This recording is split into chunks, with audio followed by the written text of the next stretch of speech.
Terminator Resistance is a game I originally never intended on buying, let alone review it. Games under movie licenses don't usually tend to do well, plus it released near the movie Terminator Dark Fate, which suffered a massive box office blowback. As well, it released near a packed holiday season game lineup, so naturally I just, wrote it off. And then a few weeks ago, Xbox community member Jamie Moran did a review on it and it caught my interest. Being a Terminator fan, I decided to check it out. What's going on, everyone? This is Invader, and I'm really looking forward to giving you my thoughts and impressions on Terminator Resistance, a game that came out of nowhere for me. It wasn't on my radar, but sometimes the most enjoyable games are the ones that aren't on your radar and surprise you. And lo and behold, it piqued my interest quite a bit. And I have to say, after spending time with the game and beating it, that I came away very pleasantly surprised. Before I lead right into the review, I have to mention that initially I planned on picking this game up from EB Games. Now, with this game kind of being low profile, not too many stores actually had copies of it despite it being only released a month prior. I had a store associate call around looking for a copy and even overheard them saying that the game was shit while listening in. Not exactly a great way to sell a game, guys, just saying. So I went with good old Amazon, because, you know, they actually seem stocked and interested in taking my money. So there's that. The game was made by Polish game developer Teon. They are best known for the crinkly panned and often memed Rambo the video game. Suffice to say, I wasn't expecting much going into Terminator Resistance, but a word to the wise, never judge a book by its cover. Speaking of which, I actually really like the cover. It's got some cool concept art.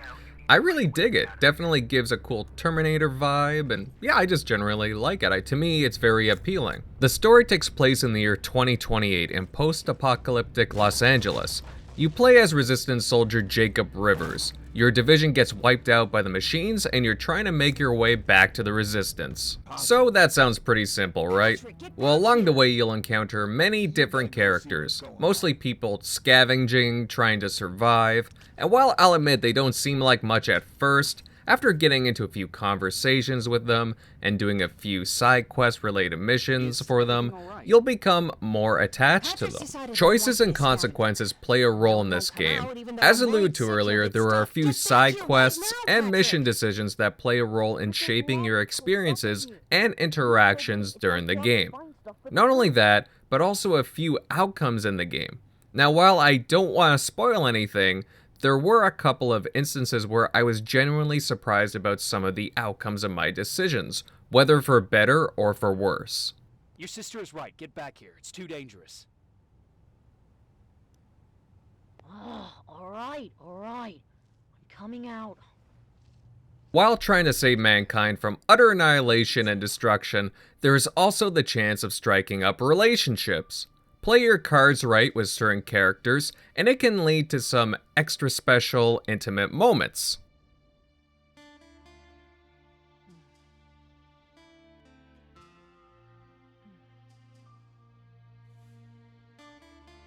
Moving on to the gameplay aspects, and the shooting mechanics are simple, but they are very competent.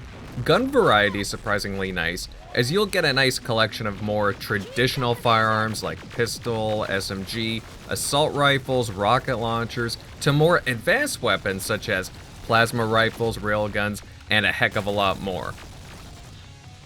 You'll definitely be using the plasma weapons for the majority of the game once you get access to them. They are more powerful and effective at taking down harder machines like Terminators.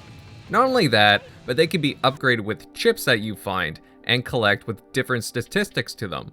They can also be upgraded to cause more damage, have extended clips, and be more stable overall. I actually enjoyed having to play around with the chips, and it turns out to be pretty strategic because of the way you have them laid out on the weapons. You can only use certain ones in certain combinations, so you have to keep that in mind. There's a bit of strategy to them. There's a leveling system present, and it's simple in design, but it's competent and it works.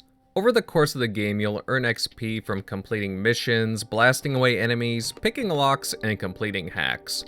I also suggest completing side quests, as they earn you XP and are helpful with certain story arcs. With the leveling, you can unlock and enhance useful abilities such as toughness, taking less damage, stealth, less chances of being spotted by enemies, and hacking, which can help get you resources and other goodies. Plus, a whole wide variety of beneficial abilities. Right off the bat, you'll be introduced to collecting different resources that will be useful in your playthrough. They are used for different crafting purposes. Trade resources are items that you'll find scattered around the world that you can take to weaponsmith stores to buy items ranging from guns, ammo, to medpacks. Definitely pick up whatever you can during your travels. You are also able to collect other kinds of resources such as metal scraps and wiring used to create different stuff like medkits, pipe bombs, stimulants, and other devices. I was actually surprised at the amount of things that you're able to make that become very useful as time goes on. It sort of reminds me of Homefront: The Revolution with all the scrounging around for different parts and just different resources and items. As you're wandering around levels, you'll come across Skynet Outposts. These are small bases that are defended by turrets and Terminators. They contain useful crates, and once taken out, can bring down the activity of machines in the area. The machines that Skynet deploys throughout the game fit in well with the Terminator world. Early on, you'll be introduced to enemies new to the universe, such as the Spider Scout and various drones. While I do like the designs, the AI intelligence isn't very good. They track you and can be aggressive at times, but they aren't very smart and can usually be taken out with ease. Although various Terminator classes and the T-47 mechs can give you a hard time. There are moments in the game where you can catch little references to the first two films. Sometimes you'll be passing through a room and you'll eavesdrop on a conversation referencing lines that most Terminator fans should remember. Make sure there's none on the thread. Alright, now screw the end cap on very gently. Like that? That's good. Now, 6 more. Or, a lot of the time it's not even just the lines but the environments themselves. For example, when you first enter a shelter, knock on the door, and then see the guards and the guard dogs on alert. Just a really cool, surreal moment that you'll definitely recognize from the movies. Just some really great fan service all around there that I really appreciate. The commander is expecting you in the control room, Sergeant.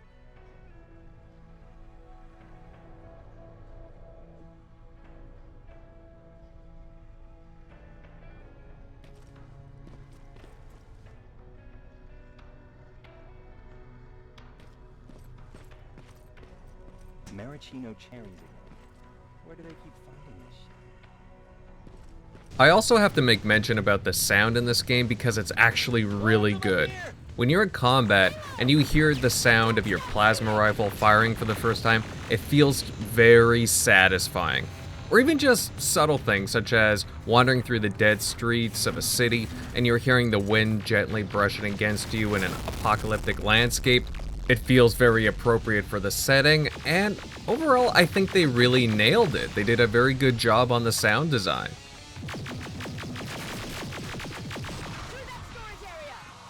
Inside! Get inside!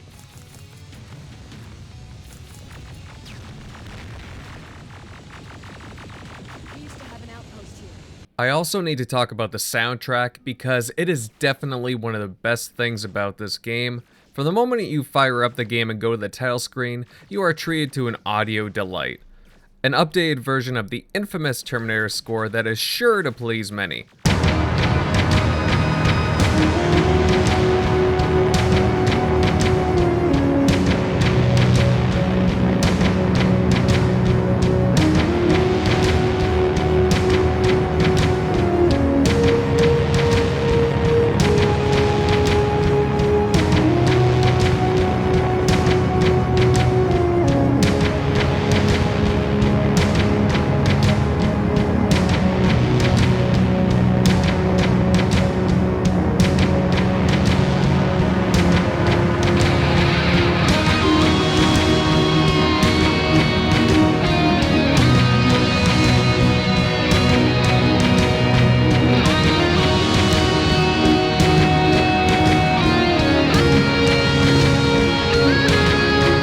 Throughout the game, the music seems very appropriate to the timeline, and would definitely fit in well to the first two movies as if it was created in the mid-1980s. A couple of really nice examples from the soundtrack are the main theme, the Frontlines Battle finale, Observatory Battle, and High Rise Battle.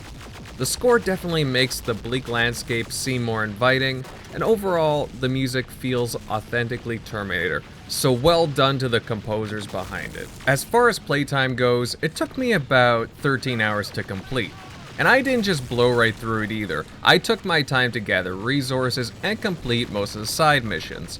I played this game on hard difficulty, and in all honesty, it felt like I was playing on normal.